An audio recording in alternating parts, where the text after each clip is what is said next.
샬롬. 여러분 안녕하세요. 마지막 때 꼭 알아야 하는 성경 말씀입니다. 오늘은 돈과 천국에 대해서 이야기를 시작하겠습니다. 깨어있는 자들이여, 잠자는 영혼들이여. 지금 이 순간 여러분이 들어야 할 가장 중요한 메시지입니다. 우리가 살고 있는 이 시대는 물질주의의 거대한 파도가 온 세상을 휩쓸고 있습니다. 사람들은 더 많은 돈을, 더 큰 집을, 더 비싼 차를 원합니다. 하지만 과연 이것이 하나님께서 원하시는 우리의 모습일까요? 예수님께서 마태복음 6장 24절에서 분명히 말씀하셨습니다. 한 사람이 두 주인을 섬기지 못할 것이니 혹 이를 미워하고 저를 사랑하거나 혹 이를 중히 여기고 저를 겸히 여김이라. 너희가 하나님과 재물을 겸하여 섬기지 못합니다. 이 말씀은 단순한 권면이 아닙니다. 이것은 경고입니다. 하나님과 재물 사이에서 중간지대는 없습니다. 여러분은 지금 어느 편에 서 있습니까? 오늘날 수많은 그리스도인들이 이 진리를 외면하고 있습니다.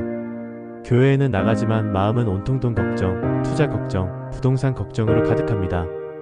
예배 시간에도 핸드폰으로 주식을 확인하고 기도 시간에도 내일의 사업 계획을 세웁니다. 이것이 과연 하나님 앞에 합당한 모습일까요? 아닙니다. 이것은 영적 간음입니다. 누가복음 6장 20절에서 예수님은 이렇게 선포하셨습니다. 가난한 자는 복이 있나니 하나님의 나라가 너희 것이니라. 세상은 부자를 복받은 사람이라고 말하지만 하나님의 기준은 완전히 다릅니다. 왜 예수님께서 가난한 자를 복 있다고 하셨을까요? 그것은 가난한 자들이 하나님을 의지할 수밖에 없기 때문입니다. 반면 부자들은 자신의 재물을 의지하게 됩니다. 재물이 쌓일수록 하나님에 대한 의존도는 줄어들고 영적 감각은 무뎌집니다. 디모데전서 6장 8절부터 10절까지의 말씀을 들어보십시오. 우리가 먹을 것과 입을 것이 미직직한 줄로 알 것이니라. 구하려 하는 자들은 시험과 오류와 여러가지 어리석고 해로운 욕심에 빠지나니 곧 사람으로 분열과 멸망에 이르게 하느니라. 돈을 사랑함이 일만 악의 뿌리가 되나니 이것을 탐내는 자들은 유혹을 받아 믿음에서 떠나 많은 근심으로써 자기를 찔러느니라. 이 말씀이 얼마나 무서운 경고인지 깨닫고 계십니까? 돈을 사랑하는 것이 일만 악의 뿌리라고 했습니다. 뿌리입니다. 모든 죄악의 시작점이라는 뜻입니다. 그리고 이것을 탐내는 자들은 믿음에서 떠난다고 했습니다. 교회는 다니지만 믿음은 없는 상태, 이것이 바로 말세의 교회의 모습이 아닙니까? 말세에 살고 있는 우리는 더욱 경계해야 합니다. 재물을 쌓는 일에 온 마음을 빼앗기면 우리의 영혼은 점점 더 무감각해집니다. 하나님의 음성을 듣지 못하게 되고 성령의 감동도 느끼지 못하게 됩니다. 예배 시간에 앉아 있어도 마음은 사업장에 가 있고 찬양을 부르면서도 머릿속으로는 돈 계산을 하고 있습니다. 이런 상태로 어떻게 천국에 갈 수 있겠습니까? 야고보서 5장 3절의 말씀이 우리에게 큰 충격을 줍니다. 너희 금과 은은 녹이 슬었으니 이 녹이 너희에게 증거가 되면 불같이 너희 살을 먹으리라. 너희가 말세에 재물을 쌓았도다. 말세에 재물을 쌓는 것이 얼마나 위험한 일인지 보여주는 말씀입니다. 쌓아둔 재물이 오히려 우리의 살을 불같이 먹는다고 했습니다. 이것은 단순한 비유가 아닙니다. 영적인 실체입니다. 재물을 쌓으면 쌓을수록 우리의 마음은 점점 더 딱딱해집니다. 가난한 자들을 보아도 동정심이 생기지 않고 교회에 헌금 시간이 되면 계산기를 돌립니다. 선교사를 후원하라는 말을 들으면 부담스러워하고 구제헌금 얘기만 나와도 얼굴이 찌푸려집니다. 이것이 바로 재물이 우리의 마음을 얼마나 무감각하게 만드는지 보여주는 증거입니다. 더 심각한 것은 이런 상태가 되면 믿음을 굳건하게 유지하기가 매우 어려워진다는 것입니다.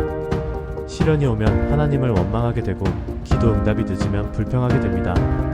왜냐하면 마음 깊은 곳에서는 여전히 재물을 의지하고 있기 때문입니다. 입술로는 하나님을 찬양하지만 실제로는 통장 잔고를 더 신뢰하고 있는 것입니다. 베드로전서 5장 8절부터 9절까지의 말씀을 들어보십시오. 근신하라 깨어라.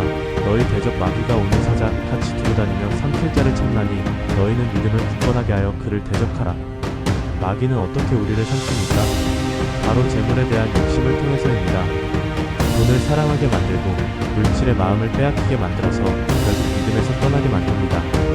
지금 이 시대를 살아가는 그리스도인들에게 가장 큰 위험이 무엇인지 아십니까? 바로 물질적 풍요로움 속에서 영적으로 잠들어버리는 것입니다. 배부르고 등 따뜻하니까 하나님이 필요 없다고 생각하게 됩니다. 기도할 필요도, 금식할 필요도, 말씀을 읽을 필요도 없다고 여기게 됩니다. 모든 것이 내 능력으로, 내 노력으로 이룬 것이라고 착각하게 됩니다. 하지만 깨어나십시오. 우리가 가진 모든 것은 하나님께서 주신 것입니다. 우리의 능력도 건강도 기회도 모두 하나님의 은혜입니다. 그런데 이것을 잊어버리고 재물만 바라보며 살아간다면 우리는 결국 멸망의 길로 향하게 될 것입니다. 말세를 살아가는 우리에게 필요한 것은 근신과 각성입니다. 재물의 유혹에 넘어가지 말고 하나님만을 섬기는 삶을 살아야 합니다. 먹을 것과 입을 것이 있으면 족한 줄 알아야 합니다. 더 많은 것을 원하는 욕심이 바로 우리를 파멸로 이끄는 함정임을 깨달아야 합니다. 천국은 재물을 쌓은 자들이 가는 곳이 아닙니다. 하나님을 사랑하고 이웃을 사랑하며 오직 예수 그리스도만을 구주로 믿는 자들이 가는 곳입니다. 재물이 많다고 해서 천국 문이 더 넓어지지 않습니다. 오히려 약대가 바늘귀로 들어가는 것이 부자가 천국에 들어가는 것보다 쉽다고 하셨습니다. 지금 여러분의 마음을 점검해 보십시오. 하나님에 대한 사랑이 식어가고 있지는 않습니까? 기도 시간이 줄어들고 있지는 않습니까? 헌금을 드릴 때 아까운 마음이 들지는 않습니까? 가난한 자들을 보면서 무관심해지고 있지는 않습니까? 만약 그렇다면 여러분은 지금 매우 위험한 상태에 있습니다. 회개하십시오. 돌이키십시오. 아직 늦지 않았습니다. 하나님께서는 회개하는 자들을 언제나 용서해 주십니다. 재물에 대한 욕심을 버리고 오직 하나님만을 섬기는 삶으로 돌아오십시오. 여러분의 영원한 생명이 걸린 문제입니다. 이 영상이 은혜가 되셨다면 구독과 좋아요를 눌러주세요.